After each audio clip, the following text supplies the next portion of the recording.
National League North review for August, let's get into it. So the season kicked off on Saturday the 9th of August, and let's start with newly promoted Macclesfield, who've had a bit of change this summer. Back in early July, manager Robbie Savage made a surprise switch to Forest Green, taking three key players with him, which wasn't ideal. Stepping in to replace him as manager is John Rooney, and his first test came at home against fellow newly promoted side Worksop. It was the visitors who made the better start in this one. Worksop really are a team of giants, and Macclesfield were struggling to deal with their physicality. They were struggling to defend set pieces, and within the first 15 minutes, Worksop could have been 2-0 up, but a goal line clearance and a super save from Max Dearnley kept the game at 0-0.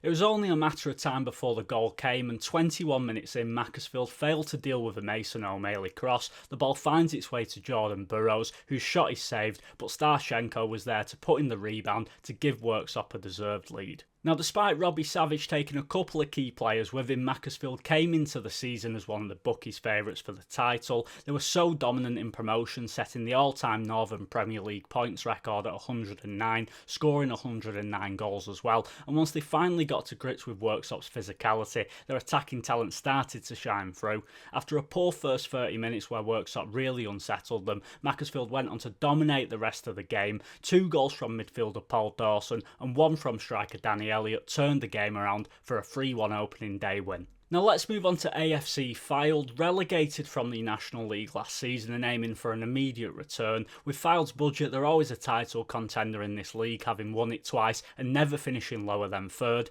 But 50 minutes in, things weren't looking too great, as an unfancied Oxford City side, who many think will go down, found themselves 2-0 up thanks to goals from Tom Scott and Zach McEachran. After 50 minutes of Fylde keeping possession but doing very little with it, their new manager Craig Mann made some changes. He brought on 4 players. He went more attacking and it had the desired effect. Substitute John Yutsubashi scored 2 goals in 2 minutes to level the game up at 2-2. Over the summer, Fylde lost their number 10 in Nick Horton, who's been such a vital player for them over the last 7 seasons. To replace him, their new number 10 is Danny Mayer, who's been playing League One football the majority of his career, and he showed his quality 70 minutes in as he cuts inside and curls one into the far corner to turn the game around. If they can keep him fit, it'll be a cut above this division, but a much improved performance after the changes, and Fylde start off with a 3-2 win.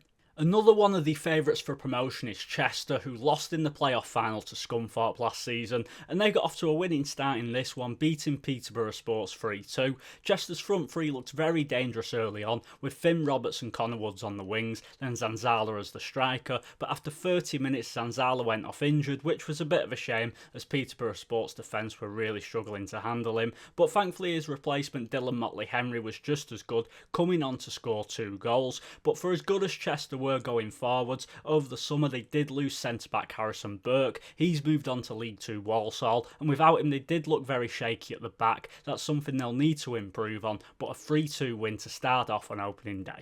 Now let's head over to South Wales as newly promoted Merthyr Town played their first game at home to Southport. Now Southport fans have not had a huge amount to cheer about for a while now. It's been only 1 top half finish in their last 13 seasons, and even that was only an 11th place finish. Many people, including the bookies, have tipped them to be relegated this season, but they started this game really well, and if it wasn't for some awful finishing, they could have been 2 or 3 goals up by half time. In the first half, Merthyr were way too passive, they sat far too deep and allowed Southport to come onto them, but in the second half they were much better and showed their quality going forwards. Goals from Lewis Twamley and Morgan Lewis meant a 2-0 win for the newly promoted side on opening day, but Southport will be kicking themselves for the missed chances in the first half. Now on to Spennymoor versus Hereford, 2 sides who finished just a point outside of the playoffs last season, and after 2 seasons of just missing out on the playoffs, Hereford manager Paul Caddis has been given a bigger budget to try and push them on to that next step, and Hereford looked very lively going forwards for the first 30 minutes.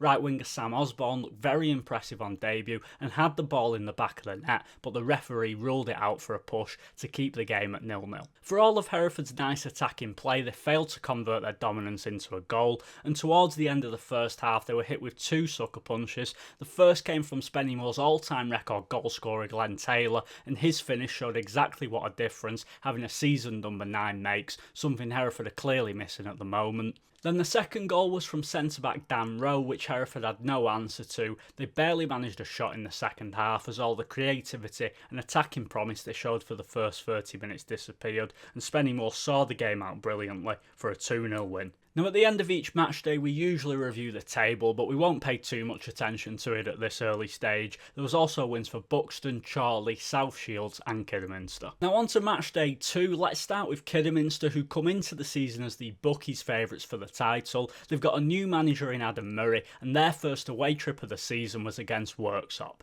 Kidderminster were looking to build upon their 1-0 opening day win, and things got off to a very good start as just 2 minutes in, a set-piece routine was finished brilliantly by midfielder David Davis to put Kiddy 1-0 up. After conceding so early on, many Worksop fans may have feared a drubbing was on the cards, but for all of Kidderminster's possession they created very little, and 22 minutes in they were back level as Luke Waterfall volleyed in from a tight angle to make the game 1-1. Over the summer, Kidderminster lost the league's top scorer in Ashley Hemmings, who scored 30 goals last season, and the worry is where are the goals coming from in his absence. Amari Morgan-Smith, who played as the lone striker in this one, isn't the most clinical, and he made a mess of both chances that fell to him, and Kidderminster had to settle for a 1-1 draw. Worksop didn't offer much of a threat going forwards, but they were strong and well organised, and I suspect they'll frustrate a lot of teams this season. Now let's move on to Chorley versus Chester. Both sides made the playoffs last season and both sides were looking to build upon opening day wins, but just 10 minutes in Chester were already up against it as midfielder Jack Bainbridge was shown a straight red for this tackle. Now despite Chester's opening day win, I mentioned that defensively they looked shaky, but to be fair to them they defended well in the first half down to 10, but in the second half it was a different story as Chorley scored 3 goals in a 9-minute period to blow Chester away. Goals from Mike Calverley and a very good finish from striker Jack Sampson had them 2-0 up.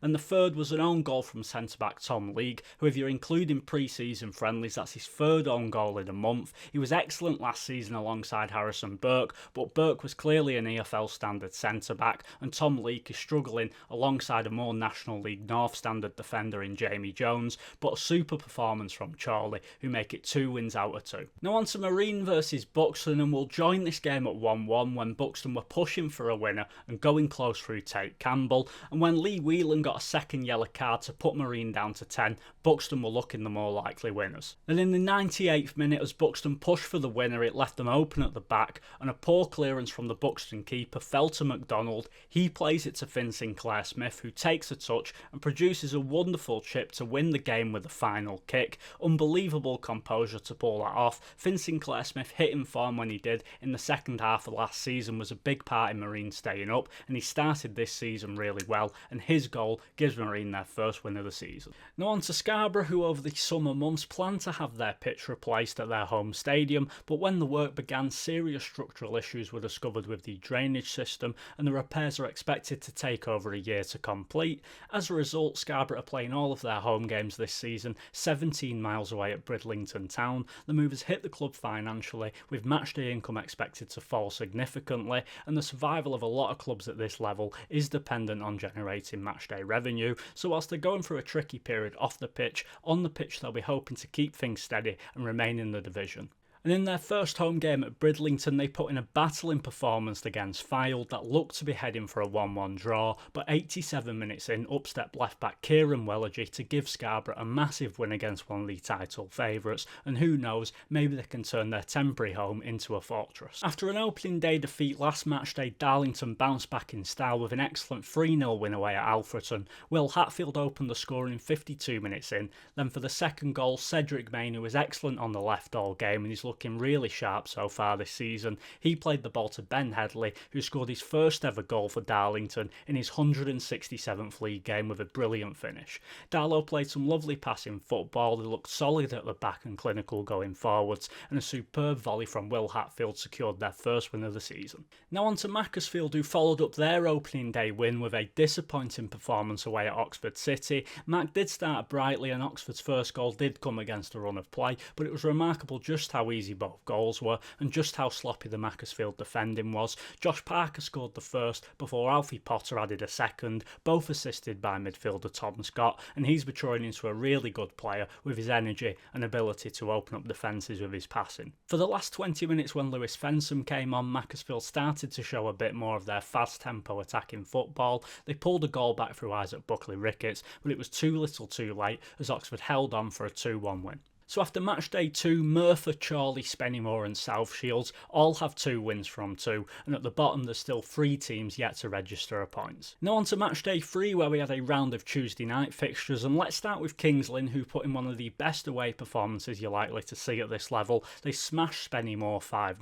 Now Spennymoor were 2 wins out of 2 so far. They finished last season in red hot form in the league. They had a superb cup run reaching the FA Trophy final, and they'd carried that momentum into this season, but Kings Lynn tore them apart, and this is a Kings Lynn side who under Adam Lakeland last season really struggled to score goals. Their run into the playoffs was built upon a very strong defence, but under new manager James Rowe he's transformed them into a very attacking side who've got so much pace going forwards. They look a very exciting watch, and a 5-0 win puts them up into second. After losing their first 2 games, Hereford finally got up and running with a 2-1 win away at Buxton. Remay Campbell scored twice in the first half to secure the points. Manager Paul Caddis made a tactical change for this one, going with 2 strikers as Andy Williams came into partner Campbell up front. He also switched to a back 5 with Lewis Hudson and Amari Sterling-James as the wing backs, and they did an excellent job of nullifying Buxton's main threat in winger Luke Brennan. It was a nervy finish for Hereford, but overall a much improved performance as Hereford get their first win of the season.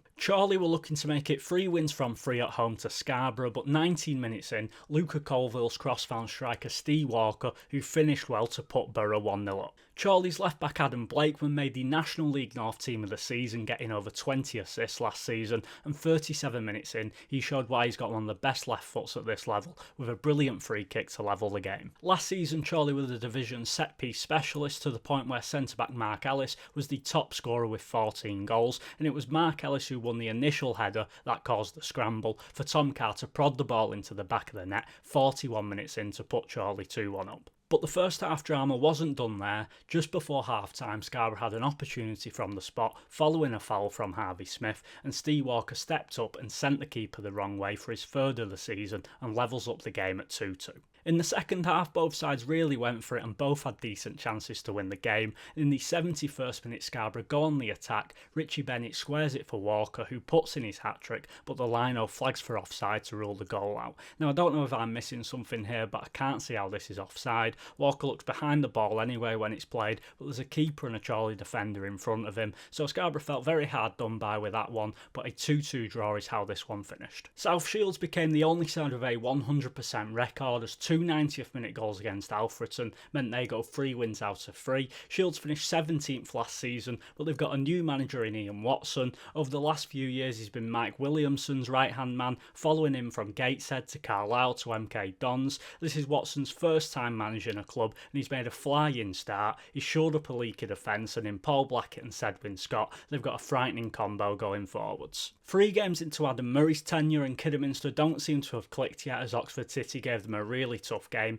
Kidderminster lost 4 of their back 5 over the summer, and this new look defence doesn't seem to have any pace in it. They look so slow on the turn, and multiple times winger Jack Byrne was able to pick apart the Kiddie defence with his blistering pace, and 35 minutes in he put Oxford 1-0 up. After not managing a single shot on target in the first half, the second half saw a little bit of an improvement, and in the 82nd minute they did rescue a point thanks to Alex Penny, but Kidderminster aren't looking particularly convincing yet. There's been a lot of change over the summer, and whilst they've signed some talented individuals, the new man Adam Murray hasn't got them quite gelling as a team yet.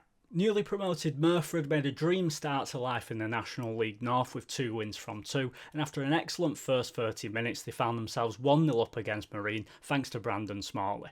Marine, however, have made changes over the summer. Neil Young, who had managed the club for 6.5 years, stepped down to become the director of football, with last season's captain Bobby Grant taking over as manager, and it's been so far so good as they look to have stepped up a level from last season. In the second half they really stifled Merthyr's passing game, and once again Finn Sinclair Smith put in a very impressive performance. They turned the game around to win 3-1, making it 2 wins in their first 3. At the end of match day 3, only South Shields have got a 100% record, whilst at the bottom, wins for Hereford and Radcliffe plus a draw for Peterborough Sports means every team has at least got a point. On to match day 4, let's start with two of the title favourites as Fylde were at home to Kidderminster. Now Kiddie have made a slower start to the season than they would have liked, but they came flying out the traps in this game. They really should have been at least 3 goals up inside the first 20 minutes, but they just couldn't take their chances. After a slow start from Fylde, they gradually grew into the game and began to look threatening, particularly from Luca Thomas down the right, and 41 minutes in it was Thomas who flicked the ball in from a corner to give Fylde the lead. Kidderminster started the second half exactly how they started the third. They got on the front foot right away, but their equalising goal came in fortunate fashion as Seb Thompson cuts inside and his cross evades everyone to find the bottom corner and level the game up at 1-1. Fylde looked for an instant response, and in the last match day I spoke about Kidderminster's lack of pace at the back and how vulnerable they've looked on the counter so far this season. Fylde turned defence into attack with some brilliant footwork from Danny Mayer. He plays it to Luca Thomas, who puts through John Utsubashi, who finishes brilliantly to win the game 2-1. Kidderminster lived to regret those missed chances. Now there's no need to panic just yet. Brackley, who won the title last year, had a dreadful start to the season, but as it stands, Kidderminster are struggling to put the ball in the net. The defence doesn't look comfortable, and if they are to challenge for the title, they need to improve. Kings Lynn were coming into their home game against Darlington on a high after thrashing Spennymoor 5-0 last match day, but fans who were expecting more of the same were very disappointed 24 minutes in when Josh Scott's long ball forward picked out Cedric Main, who lobs the keeper to put Darlow 1-0 up. But not even a minute after taking the lead, Darlington were down to 10 men when centre-back Scott Barrow brought down Michael Gayassi. From that point on, Kings Lynn saw plenty of the ball, but they came up against a Darlington defence that threw themselves in front of everything. The Linnets did eventually find an equaliser through Michael Gayassi, but they couldn't push on to find a winner. Against Spennymoor, they were so clinical, but in this one, they'd get into good positions, but then the decision making in the final third was really poor, and in the end, they had to settle for a point against the 10 men of Darlington. Let's move on to South Shields, whose incredible start to the season continues. A 4-0 win at home to Chester means it's 4 wins from 4, with 4 clean sheets as well, as they are yet to concede a goal. In these early games, the big difference from last season is the intensity that Ian Watson has got them playing with.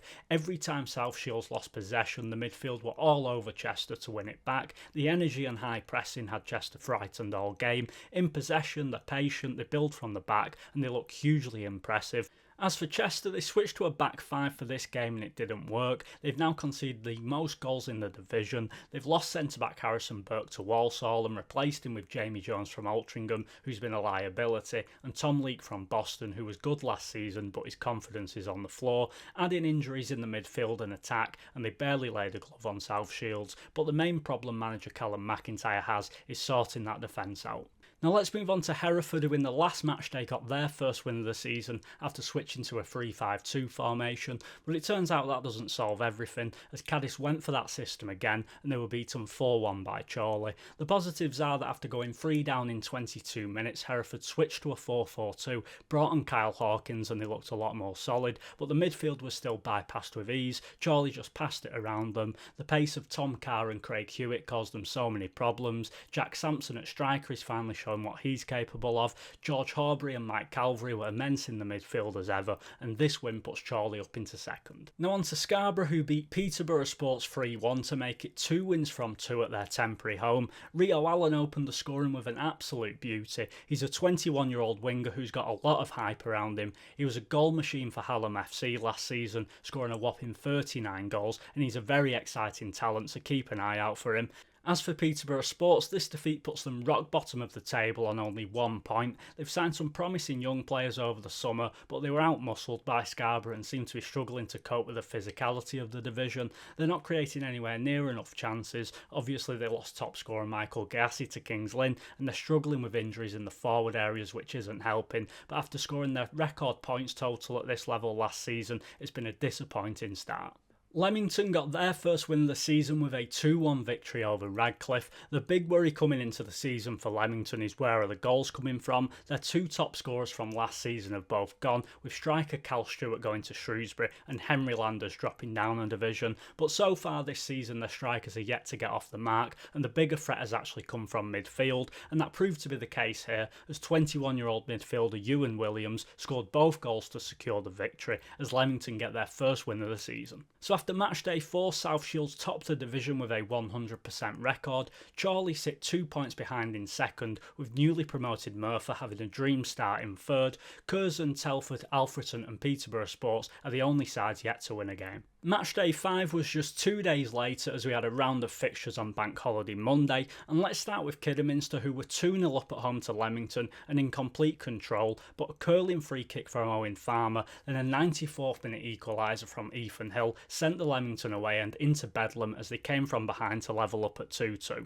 But just a minute later, that Leamington happiness would turn into heartbreak as Riley Reynolds scored a 95th minute winner to rescue the 3 points. This was a game that Kidderminster seemed to be in control of, and it's concerning how easy they let Leamington back in. It's pretty clear Adam Murray doesn't know his best 11 yet, and with all this chopping and changing game to game, it's no surprise Kiddy don't look a cohesive unit, but an important win which takes them up into 10th.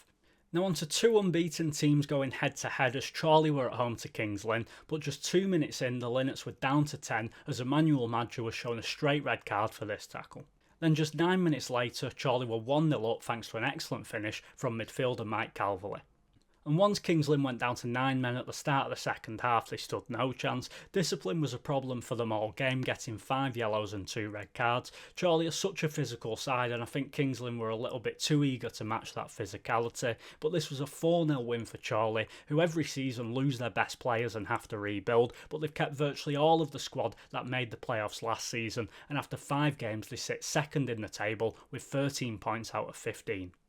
It's taken 5 games, but Alfreton finally got their first win of the season, beating Marine 2-0 thanks to goals from Max Hunt and Adam Anson. The first 4 games Alfreton just haven't looked a threat going forwards at all, but in this one winger Tyrell Pennant and striker Ben Beresford both came off the bench for the last 20 minutes. Pennant's energy and direct running gave Alfreton a bit more spark in attack, and Beresford looked good up front, which gives them something to build on going forwards. Newly promoted Telford have had a difficult start to the season, but they came back from 2 goals down to draw 2-2 away at Darlington. Telford have the elements to be a decent team at this level, but they keep on gifting the opposition goals. They've got some good options going forward, but don't seem to have much depth in defence, and listening to the manager's interview after the game suggests defensive reinforcements will be on the way, but to come back from 2 down to draw 2-2 should give them some confidence. Hereford's very concerning start to the season continues with a 1-0 defeat away at Radcliffe. Manager Paul Caddis came out after the game and said that some of his recruitment hasn't worked. He said that players will be getting moved on,